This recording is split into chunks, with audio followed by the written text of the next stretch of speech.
Sosok Giska Deborah diduga penipu tiket konser Coldplay 15 miliar rupiah, simpan uang di Belanda, kerap bergaya hidup mewah. Giska Deborah Aritonang beserta modus operandi menipu dalam menjual tiket konser Coldplay bukan pertama kalinya.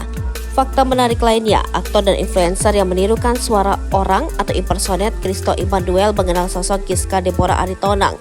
Dari sejumlah penelusuran di media sosial, Giska Deborah Aritonang sendiri lahir pada 2004 yang berarti masih berusia 19 tahun. Di luar dugaan, Christo Immanuel mengenali sosok Giska Deborah Aritonang ini. Rupanya, Giska Deborah Aritonang mantan murid ekstrakurikuler teater aktor yang dikenal dengan film Big Four ini. Ini disampaikan Christo Immanuel di akun X miliknya @ChristoImmanuel dikutip Kamis 16 November 2023. Giska Deborah Aritonang disangka merotasi 100 tiket yang dimilikinya dan menggelembungkan jumlahnya jadi 8.000 lembar tiket. Dari aksinya itu, Giska Deborah Aritonang diduga berhasil mendapat uang sebesar 15 miliar rupiah.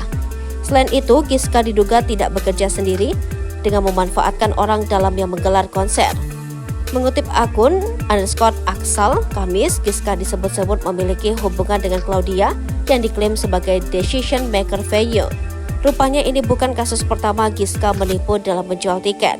Korban A pernah jadi korban Giska untuk tiket konser Blackpink, Tulus, hingga NCT. Modus Giska mengaku memiliki kenalan orang dalam dan vendor.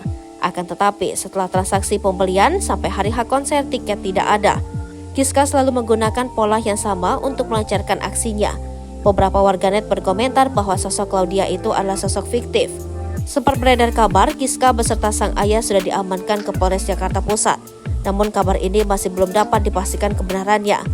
Dalam akun media sosial, Giska terlihat kerap membeli barang mewah seperti Chanel, Dior hingga YSL.